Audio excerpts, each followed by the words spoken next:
is to talk about the amazing biodiversity, which is actually quite hard to get your head round in terms of just how amazing that is. And if I tell you there are, say, in Yasuni National Park, in 1 hectare, there are more species of tree than all of the United States and Canada, maybe that gives you an idea. So there's amazing natural biodiverse destination. Also, we believe that tourism in the Amazon is a great means of conserving the Amazon. It gives economic alternatives to communities, and the application of best practices is key within that framework. As we'll come back to as well, something that we're very keen for you to understand today is the easy connectivity of the Amazon. I don't want to badmouth other countries, but I've traveled across South America over the years, and when I traveled to the Brazilian Amazon, I was in Rio. I think I flew about 5 hours to Manaus, and then I had to about another 2 or 3 hours to get to a lodge into the Amazon proper from there. So really it takes a whole day, whereas as we'll see, it's much easier to do. Get in swinging in your hammock or into a canoe in the Ecuadorian Amazon much more quickly. Finally, there's an important point. I think it can be for families, but it can also be for individuals. It's a great place to learn. It's a great place to connect with nature, with something beyond your average holiday, and hopefully those are experiences that will stay with people. It adds a huge amount, I think, to people's knowledge of the world. And I think, like the Galapagos Islands, the Amazon can also change you and change the way you view the world. And having traveled there with my young family, I can attest to how much fun it can be, that learning experience together. So let's go backwards in time just to give you an overview. People have lived in the Amazon for millennia. It's actually an area. Archaeology is very tough in the Amazon because of the climate, and the moisture destroys everything. But there were possibly millions of people living in the Amazon basin before the arrival of the Spanish. That's what the chroniclers tell us. And interestingly, archaeological studies over the last years, say here in Ecuador, by some French archaeologists, they think that actually culture came out of the Amazon and moved over to the Pacific coast. So some of the oldest cultures might well be Amazonian and not on the Pacific coast, which actually stretch back, say, in the case of the Valdivian civilization 15,000 years before Christ. It's interesting to think of the Amazon as actually older, but it's very hard to prove that because everything rots. So we've got the arrival of the Incas, who had a kind of trading relationship with Amazonian peoples throughout their empire, which stretched, of course, all the way down into the dry deserts of the Atacama. And then the great arrival of the Spanish. And I'll show you a slide next about the journey. This is if you think that the Spanish arrived in 1534 in northern Peru, and it took them about 7 years to get an expedition together. And of course, they were chasing after the fabled land of El Dorado and maybe cinnamon as well. The land of cinnamon was one of the original names for Ecuador, this part of the world, and the amazing expedition that set off from Quito. Following that, there were obviously chronicles about that voyage, which started spreading the fame of the Amazon. But interestingly, the last point is where these indigenous peoples that have inhabited the Amazon, really only until the 20th century have they become colonized, so to speak, by modern society. So that's why they're still very intact and very fascinating today.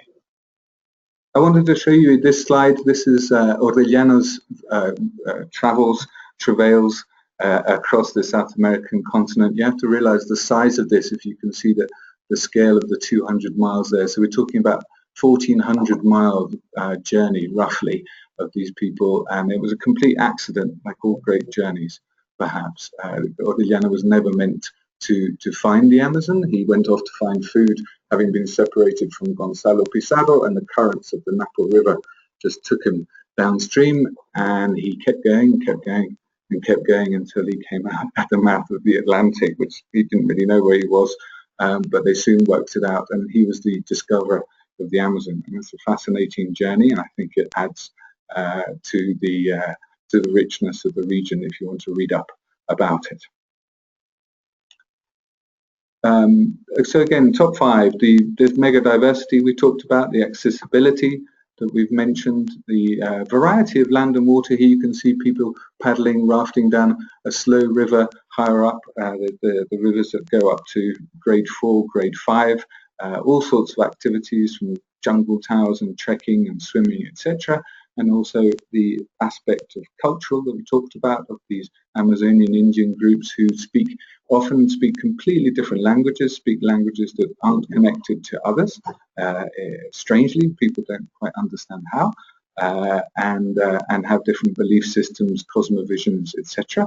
And also, importantly, competitively priced in terms of how much your experience in the Amazon is actually going to cost.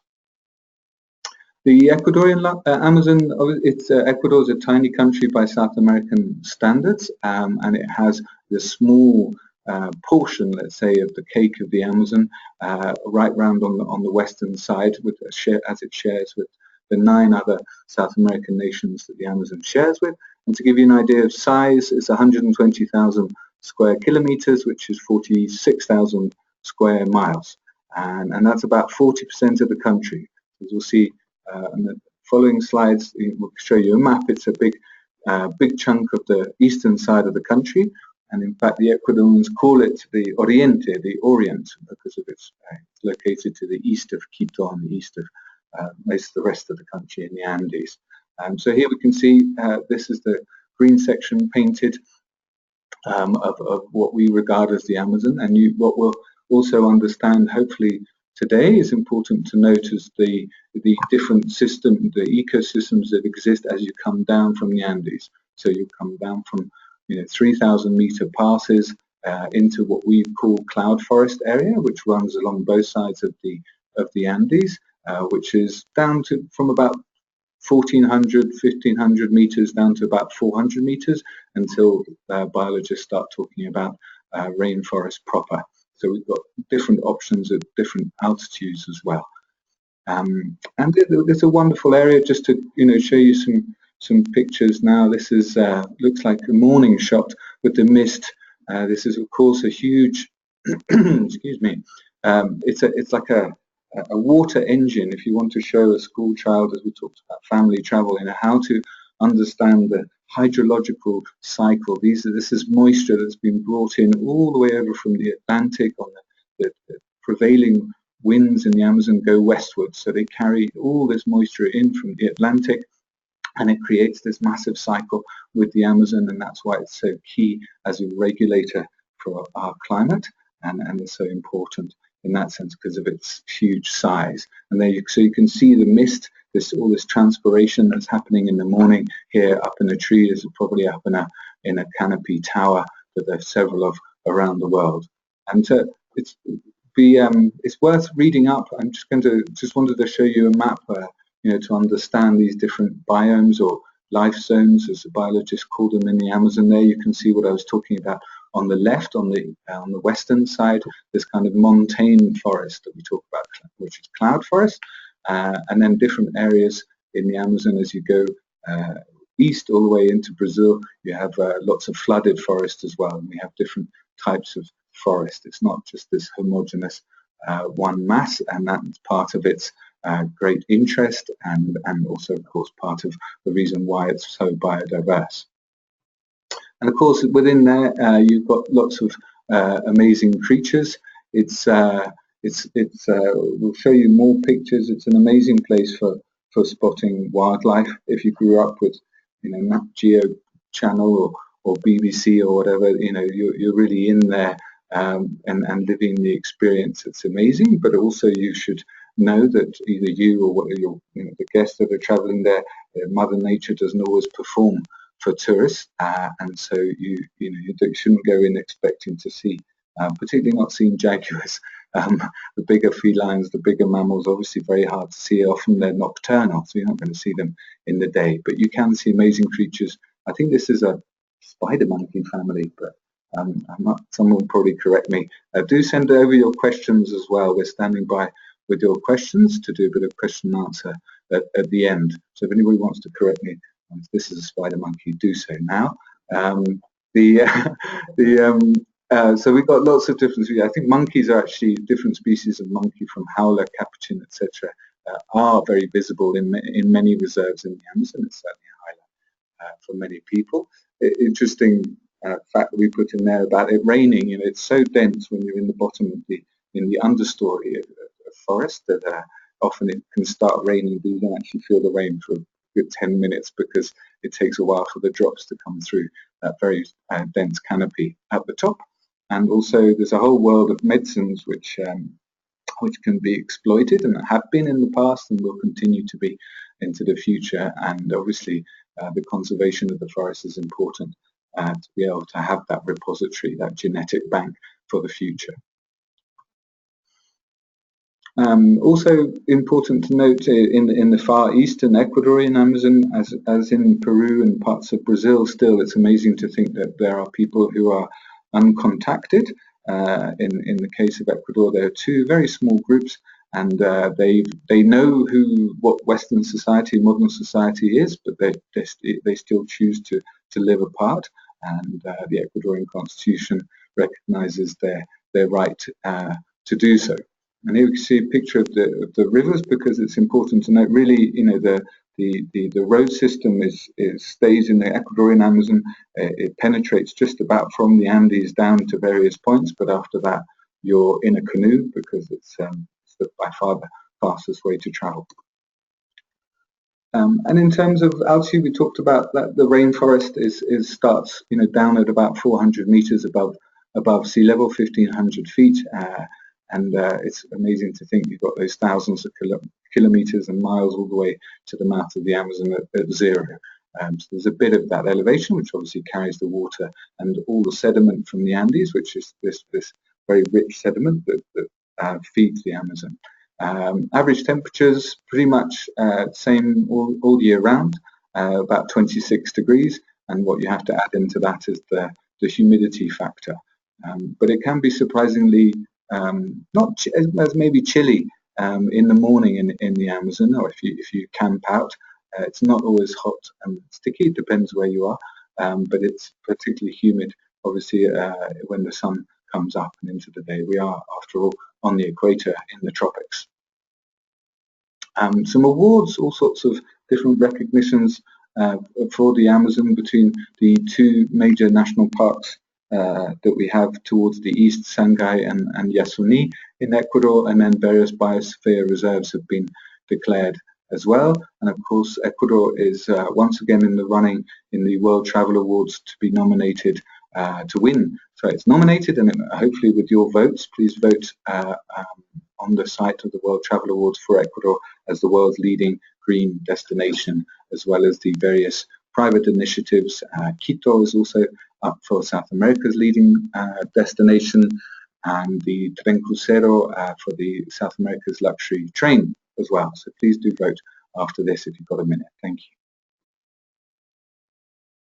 So how to get there? Well, first of all, you've got to get over to Ecuador from Europe, the States, Australia, wherever you're happening to listening into today. Pretty much we've got some good news in terms of connectivity from the States.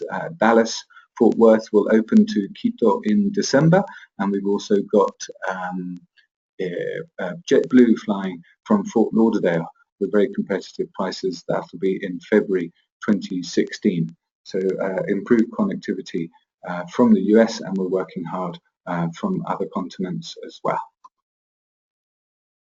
Once you're here, the air connectivity is pretty straightforward to the Amazon. We'll look at where the airports are in a minute. This is the new airport in Humandi, which is near the town of Tena. Completely new airport there to serve the Amazon communities and obviously tourism. Here you can see all the flights come out from Quito. They're not exactly long-haul flights. They're only about 35 minutes long.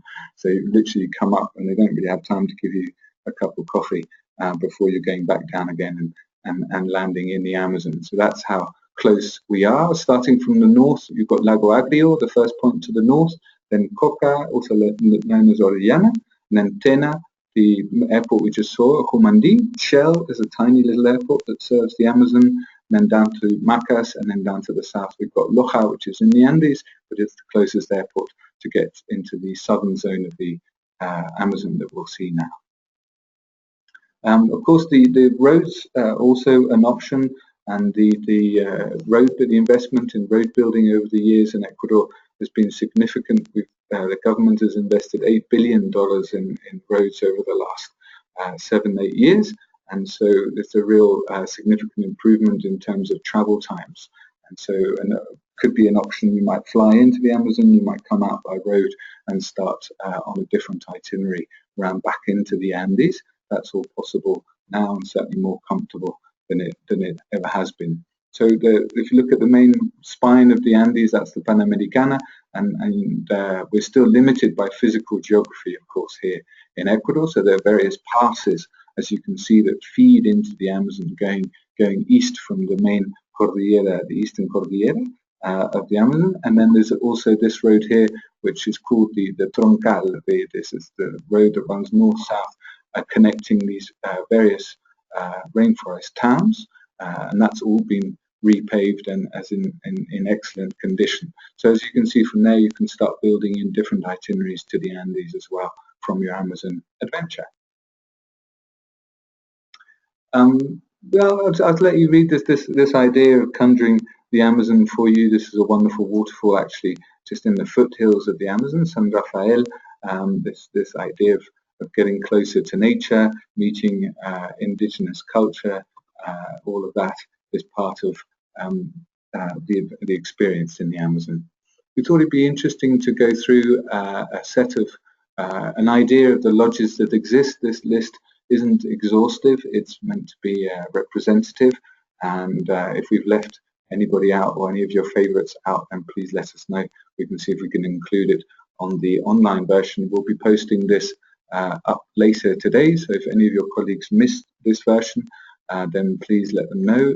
We always post, all the webinars are posted both in their pure PowerPoint form and then also with voice as well. So please encourage them, any of your colleagues that have missed it, or if you have any comments, we've still got time to do a mea culpa and correct it. But this is an overview that we thought would be interesting to show you a bit more in depth of the different options that we have. We've divided the Amazon region into 3, beginning with the north, the central, and southern Amazon, just to make it a bit easier to understand. The north, the attraction mainly is around this area known as Cuyabeno. So one would fly to Lago Agrio Airport and then travel east towards the various attractions and lodges that we have there.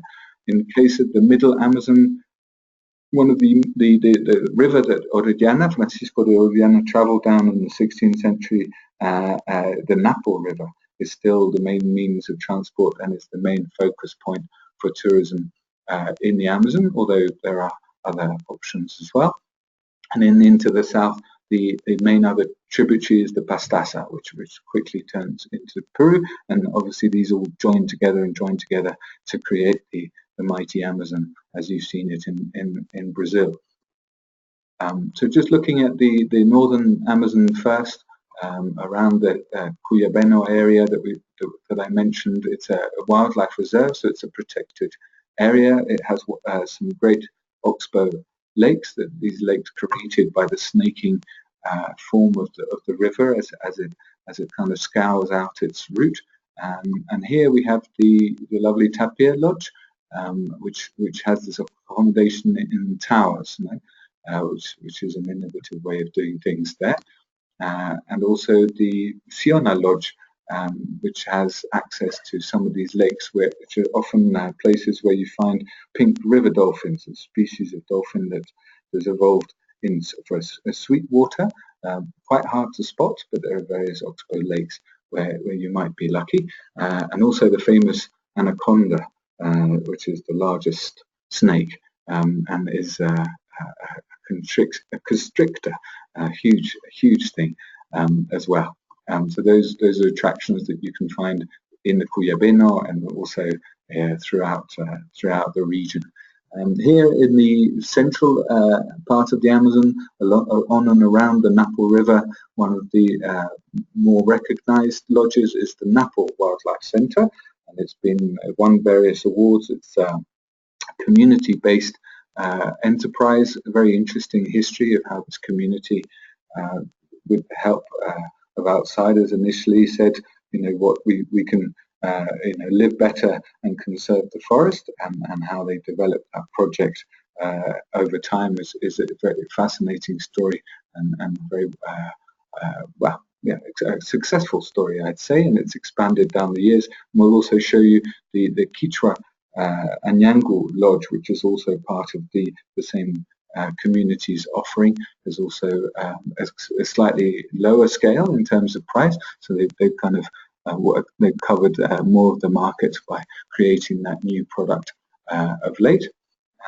Onto the Sacha Lodge, one of the most established lodges and established reserves. Is important to think about what the quality of your wildlife viewing is often determined by how much hunting or how much hunting hasn't been happening in that area of late, and Sacha and Napo are two examples of many years of there not being any hunting nearby, and so the wildlife experiences are really amazing.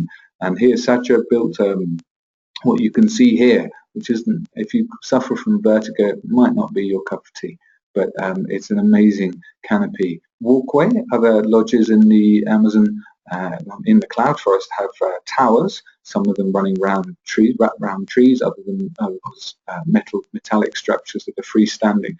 Sacha, to my knowledge, is the only one with this canopy walkway, which has 3 towers, and you walk between the 2.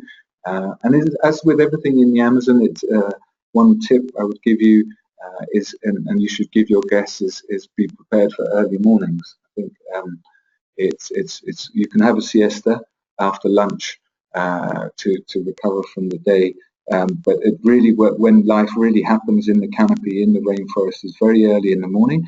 Dawn happens very quickly here with the sun on the equator.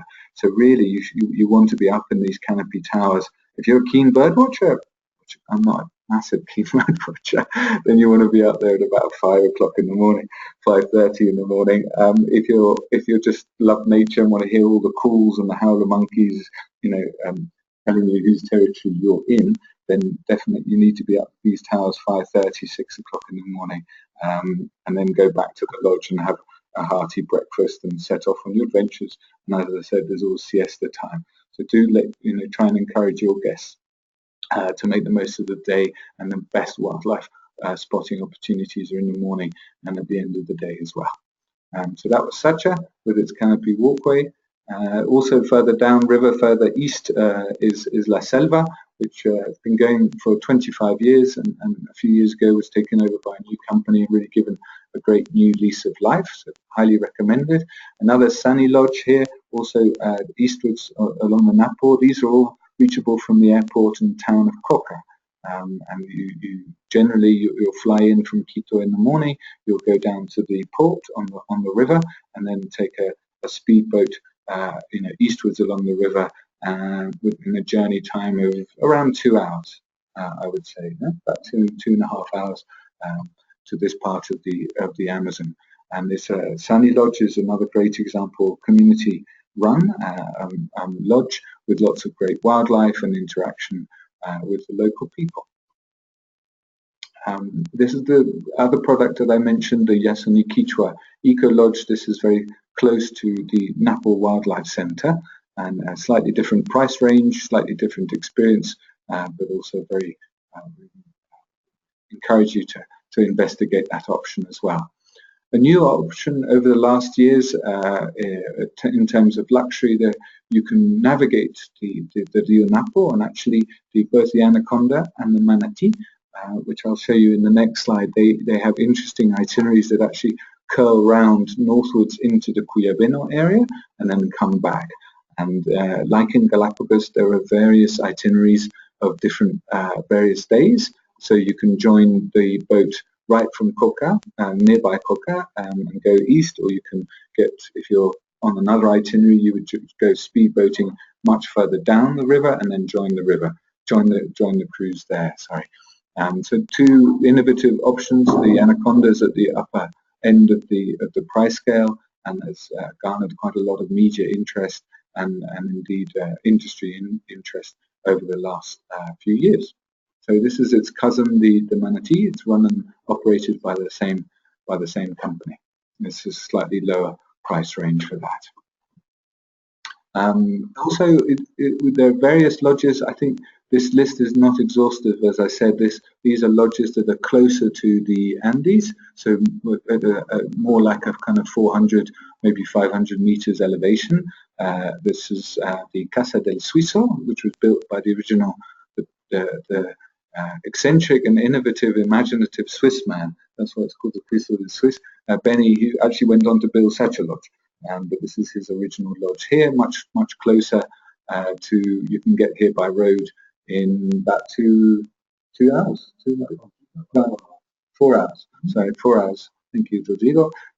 So this is an area which is now very reachable. Quiteños can come here for a weekend, and there are all sorts of activities, and it's a good rainforest experience, much closer to Quito.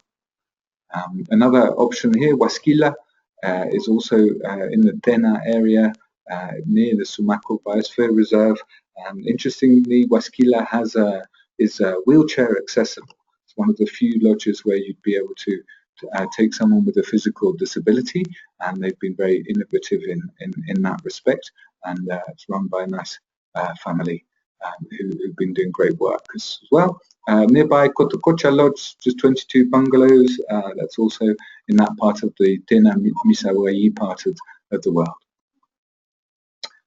Now, just looking down into the south, there are less options. The probably one that's best known is Capaui. It began as a project with capital from Guayaquil, in fact, with an agreement with the local Achuar community to hand it over. It's now been handed over, and it's now run by that community. This you need to reach in a small plane. It's something that you need to go from Shell, that small airport, whether you can get there by plane or by road, and then take a small plane.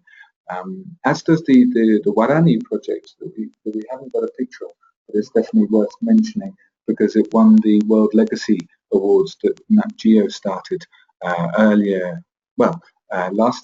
this year, sorry, in ITB in Berlin. Guarani Eco Lodge. It is a very innovative product. It's operated by Tropic, an operator here. And there, again, the way they do their operations to fly in and then canoe to this community. Very simple, very authentic experience with the community, and then you boat out from there and can come back to one of the jump-off towns and fly back. So they're worth a mention. And like the Achuar here, the Guarani are very interesting.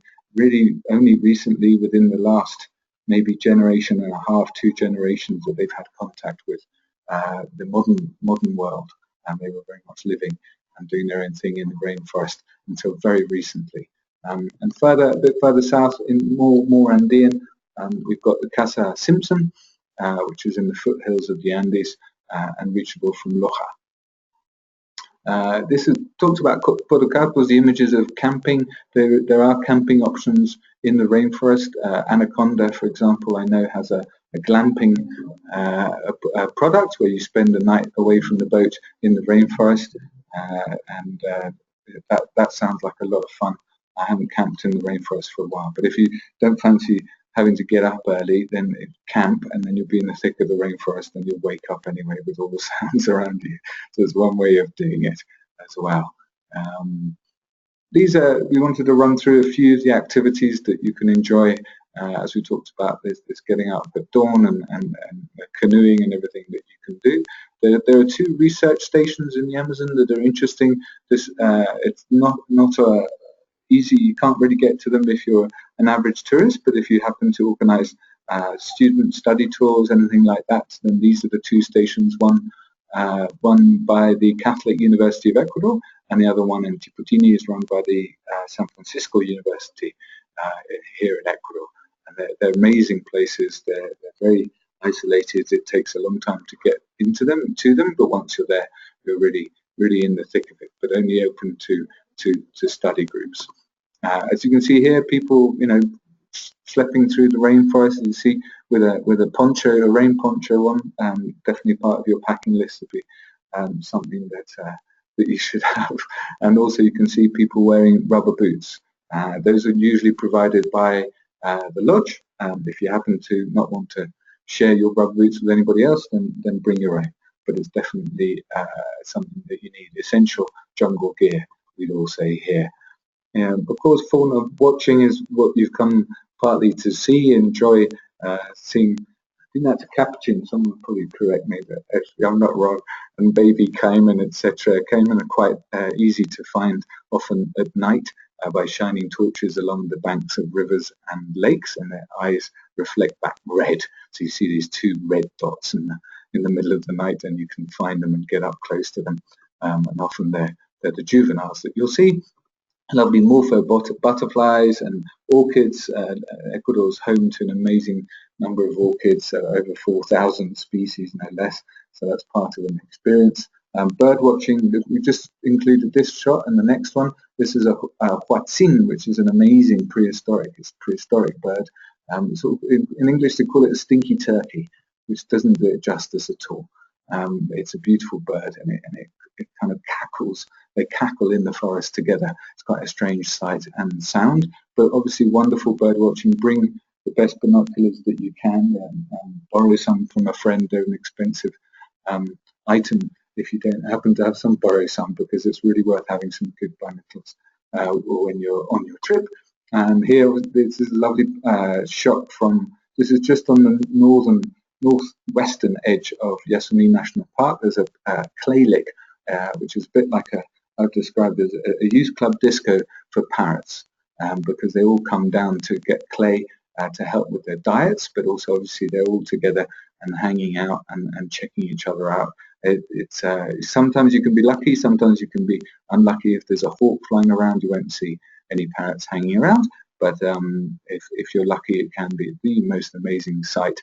And there are obviously others, but the one that's most visited in the Ecuadorian Amazon is the one just on the border of Yasuni.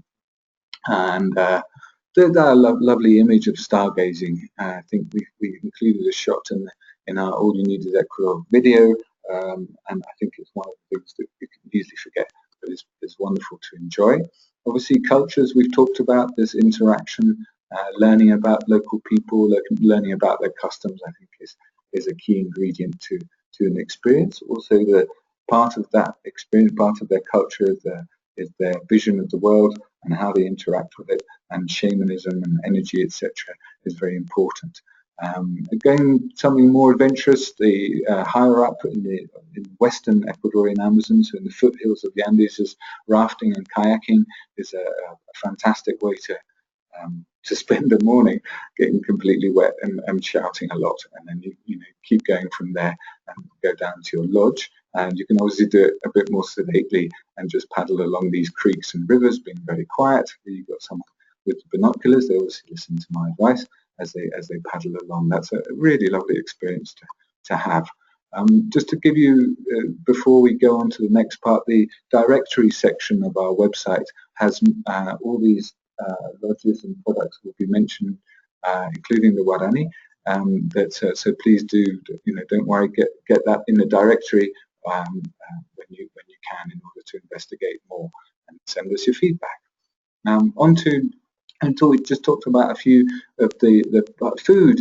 Obviously, the way to a traveller's heart is through their stomachs, and here the staple of the Amazon is used with. There are various names for manioc. So it's called cassava, sometimes in English in Brazil, and here we call it yuca, not to be confused with the yucca plant. This is a root that grows underground and is the staple, and it gives you carbohydrate, quite a lot of starch. And you can, as anywhere there's humans, you want to find out what can you ferment and drink and get merry with. So this is what the Amazonian Indians have invented over millennia, as you ferment chicha, ferment yuca with saliva, no less, and that will get it fermented, get some alcohol, and then you can have a great party. This is what you would be drinking at a party in the Amazon. if you hang around for one. Guayusa tea. Here you can see it with an orange and some ginger, which is one way of doing it. We should, yeah. The Guayusa leaf is one of these superfoods that is currently very popular, very trendy everywhere. My friends in Brooklyn and Williamsburg tell me the Guayusa is like big. So this is a leaf that's starting to be exported from the Amazon. It's a pretty sustainable crop to do so. So I would encourage you to buy it. It's fair trade, and it's the whole cultural side around Guayusa is very interesting as well. So check that out. Onto maito. This is a way of cooking fish wrapped in a leaf, or also banana. It just kind of makes a mini oven creates a mini oven when you wrap it with a leaf. And here we also have all sorts of examples of art and artistry that happens in the Amazon with seeds and fibers and ceramics, and also things like balsa wood. Here we can see a bunch of parrots that are used. And another interesting crop from the Amazon is this tagua nut, which often is called vegetable ivory because it becomes nearly as hard as ivory when it's very dry, and then as you can see, it gets painted into all sorts of colors. It's proper, original color is that kind of beige, off-white color there. So some travel tips as we go forward. All sorts, to come back to this.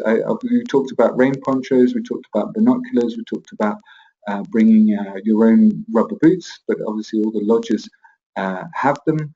I think things like dry bags that we put there, they're called canoe bags, but also things like just little Ziploc bags to put individual items in and keep them dry. It's quite a problem, keep your notebook dry, etc., etc. Those are all highly recommended. So back to the beginning, just wanted to try and wrap up the Amazon. We've got this amazing, why are people going to go? We've got this amazing biodiversity, facts and figures we can throw more at you or do a bit of research is truly staggering. The accessibility of the Ecuadorian Amazon as opposed to other countries, which makes infrastructure, with modern airports, you're not flying in some cases, as we talked about Guarani or Capaui, you're flying in small light aircraft, but to get to the other lodges, you're flying in normal commercial passenger jets from Quito Airport. It's all very straightforward and not scary in any way, let's say, and then everything is very well run. The Ecuadorian Amazon, the entrepreneurs there really have been at the forefront of ecotourism, of best practices, and you'll be in very good hands. Your guests will be in very good hands as well. I think the idea of the number of activities between canoeing, if you want to put in whitewater rafting, between bird watching, between more learning experiences, interactions with culture, etc.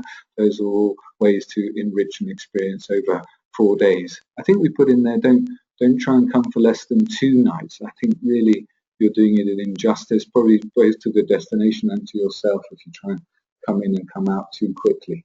I would suggest go for at least 3 nights, considering the time for logistics of in and out. The last day in most cases is pretty much traveling out. So that's only if you've got 3 nights. Think about it and definitely consider longer if you can. The cultural aspect we talked about, and also competitive prices. So don't forget that Ecuador is obviously a land of the 4 worlds in the middle of the world, as well as the Amazon. We also have the Andes we've touched on today, the great avenue of the volcanoes with the amazing products and destinations like Quito, like the lakes, the volcanoes, the haciendas, the peoples, the railway with all the regeneration. Remember, $260 million the government's invested over the last years, and its probably star product, the Tren Crucero, which runs from Guayaquil to Quito and Quito back down to Guayaquil. Amazing product over 4 days, which has also got a new modality where you can buy it just for 2 days and 1 night in the central Andes, arguably the most dramatic part of it. So find out more from them on their website. The Pacific Coast, with all its fascinating, it's got culture, it's got food, it's got beaches, we've got amazing whales. The whales have come. Everybody's got very excited about all the whale watching happening at the moment on the coast. A really great experience. And Isla de la Plata, what's badly labelled the poor man's Galapagos. And then obviously the Galapagos out to the off to the west, 1,000 kilometers out. We did a webinar on that last time, and we've just been discussing doing a more in-depth webinar to Galapagos. Do send us your feedback about that, because we'd love to know what you'd like to know more about the Galapagos Islands. We think we should do a kind of be more expert is what we're talking about now for the Galapagos, and also any other suggestions you have. Next up, just so you know, is this is obviously where you can find all the webinars that we've archived over the year. We're celebrating 1 year of doing webinars here from the Ministry of Tourism as part of the All You Need is Ecuador campaign. We're working on the adventure tourism. We're working on the magazine as we speak. It's nearly done and dusted, gone to the printers. We hope you'll enjoy it and give us your feedback, and we'll be sending out the details of the dates of the next BExpert webinar on adventure tourism very soon. So we'd like to get your feedback, please. Fingers on the buzzers. Please let us know quickly if we've done a good job today. If you want to hear more from us, that would be great to have your feedback. There you go on the screen. Let us know how we've done this morning. All 200 of you, it'd be great to hear from you. And from here, we're going to nip in to do a bit of questions. Zigo's here with me to help me do the question and answers. Obviously, will you please bear with us while we've got kind of questions that we've got.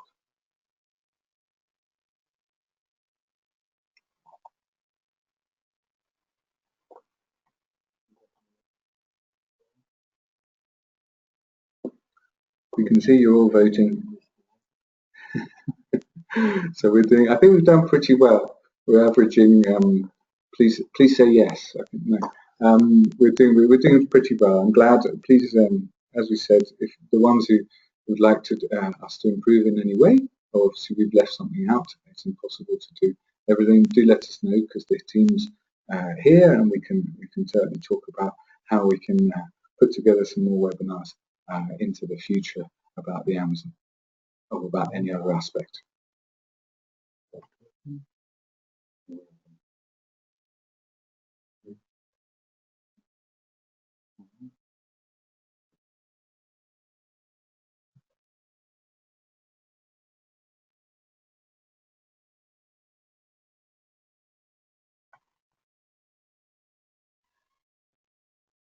So thanks for being with us. We're just opening up the questions now and having a look. So thank you for the questions that you've got.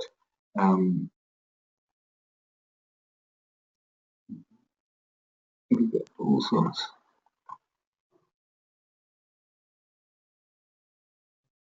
Well, we've got a question about the combination with Galapagos, which is an interesting one. You'll always need to do that through Quito, as we've seen. Quito is the main, jumping off starting point for the Amazon in terms of flights.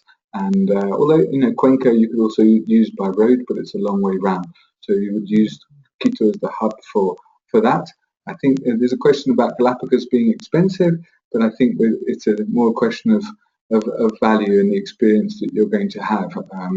Galapagos is not a cheap destination, and I don't think it will be. And I think that the value, the experience, the amazing nature and wildlife that one can experience there makes it warrants the price that one has to pay. Yes, you'll be able to get a copy of the PowerPoint. We'll put everything's on the archive, including this one. So yes, please do go online after this if you want to find out more. We've got lovely fans of pink dolphins. Yes, they're amazing creatures. As I said, hard to see. I've only seen them very briefly in many visits to the Amazon, but maybe I was looking in the wrong place. Maybe you'll be luckier than me. The websites, we haven't got the listing of every last lodge, but on the listings that we'll be putting online today, we will ensure that there are links to the different websites of all the different products that we've talked about. So I think that's important. So we've got some nice words. Thank you very much. I think why we've made a mistake about the feedback. I think it says the feedback on the Galapagos instead of the Amazon. So sorry about that. Heads will roll after this webinar because of that mistake. Have no fear. I think. Do we need any special permits? No. I think, as I mentioned, in terms of the Tiputini and the research stations, yes, you need permits, and that's that's a more off the beaten track in terms of normal tourism. But otherwise, no, you're actually fine. And then, I'm just reading here to level accommodation. I think it's best regarding the Quechua, Yasumi Quechua Lodge. I think it's best to get in contact with them regarding the different products that they have and the differences between the Napa wildlife. All right, there's someone asking about scuba diving. I think you're referring to the Galapagos, and that's just something that we were talking about for the next Galapagos webinar. We'll let you know. There are no entry requirements for the US citizens. You can come and leave Ecuador and indeed come and live here, as many retirees are doing, if you like it as much as I did, and I've ended up here, living here. No, you're fine, all of that. I think yellow fever needed for any of the lodges. Yellow fever. I think no. Brazil has an entry requirement for yellow fever. I remember that much. I think that still applies. But I'd say no. But I would say talk to your local doctor about any of the inoculations, vaccinations that you might need before you come away. That's true. We didn't include that in the webinar. It's always best to be on the safe side. So I'd say you could go as far as diphtheria. You could go as far as types of hepatitis in order to travel with a not worry about things while you're traveling and do the inoculations or vaccinations that you need before. So I think we've come to the end. I think we've done very well. Thank you all for joining us now for this webinar. Thank you for helping us promote the destination of Ecuador. It's really important for us to get the message out to promote what the riches of the country, and we're delighted to have you allies in that endeavor. So thank you, and we'll see you soon at the next webinar. Bye-bye.